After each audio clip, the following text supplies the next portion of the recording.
Welcome back to learn with Mansi. पिछले lecture में हमने बात की थी कि को पार्टनरी कौन होता है, नहीं देखा है तो जाके देखो। उससे पहले हमने बात की थी जॉइंट हिंदू फैमिली क्या होती है, वो उससे पहले देखो, नहीं तो आगे कुछ समझ नहीं आता है। आज हम बात करेंगे राइट्स ऑफ को पार्टनरी की, तो चलो टाइम वेस्ट नहीं करते, आगे बढ़ते हैं। सिंपल से यही राइट्स हैं जो स्क्रीन पर दिख रहे हैं, एक बार समझाएंगे, ध्यान से सुनना, बहुत ईजी है।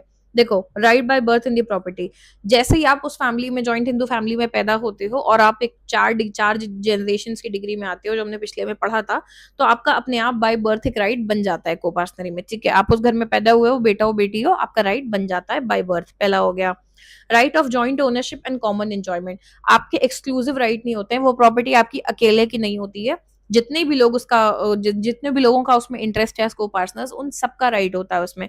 तो आपकी अकेले की नहीं है। Joint ownership and common enjoyment, सब मिलकर उस प्रॉपर्टी को एंजॉय करो। ठीक है। Right of survivorship. Share changes based on survival and death. घर में नए लोग पैदा होंगे तो आपका शेयर चेंज हो जाएगा। घर में लोगों की डेथ होगी, उस हिसाब से भी शेयर चेंज होते हैं।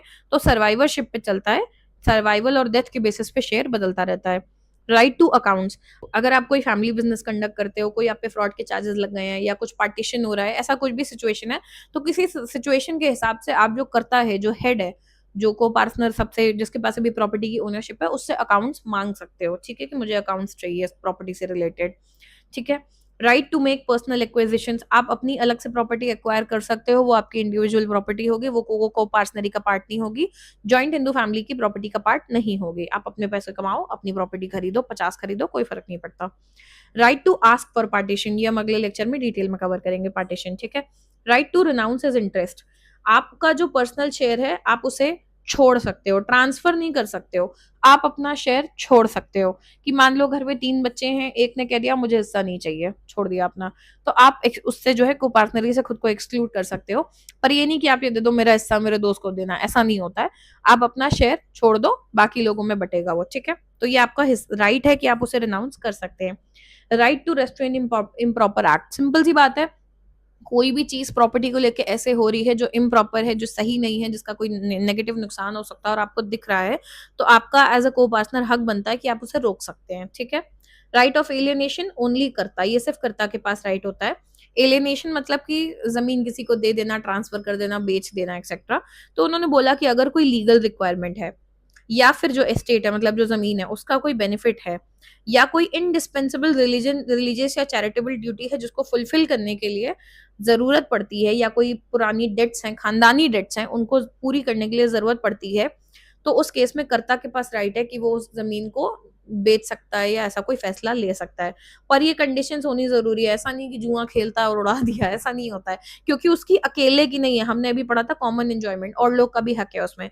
बट कोई जेन्युइन नीड है कि भाई उन्हीं बच्चों के पालने पोसने में मान लो कोई ऐसी जेन्युइन जरूरत लग रही है, जस्टिफाइड नीड है किसी तरह, वो इस बात को प्रूव कर सकते हैं कि एक लीगल नीड है, तो वो ऐसा कर सकते हैं।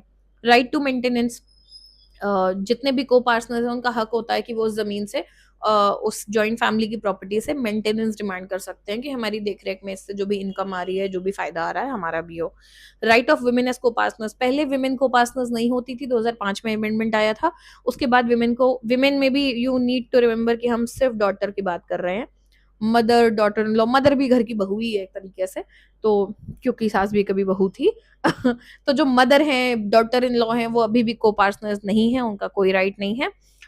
इस तरीके से जॉइंट फैमिली का पार्ट है, को पार्टनर नहीं है। बट विमेन में आती है डॉटर। डॉटर को 2005 के अमेंडमेंट के बाद को पार्टनर बना दिया गया था कि उनका भी हक है बराबर का एंसेस्ट्रल प्रॉपर्टी में। और तो और वो कर्ता भी हो सकती है फैमिली की, वो हेड भी हो सकती है। Right to manage.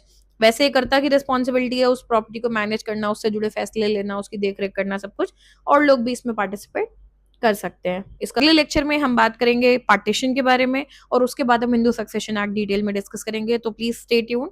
एंड अगर वीडियो पसंद आया हो तो do like, share and subscribe, and do leave a comment, do leave a review कि आपको कैसा लग रहा है, व्हाट कैन बी इम्प्रूव्ड, या आप और डिटेल में कवर अप चाहते हो, कैसा चाहते हो। ठीक है, थैंक यू।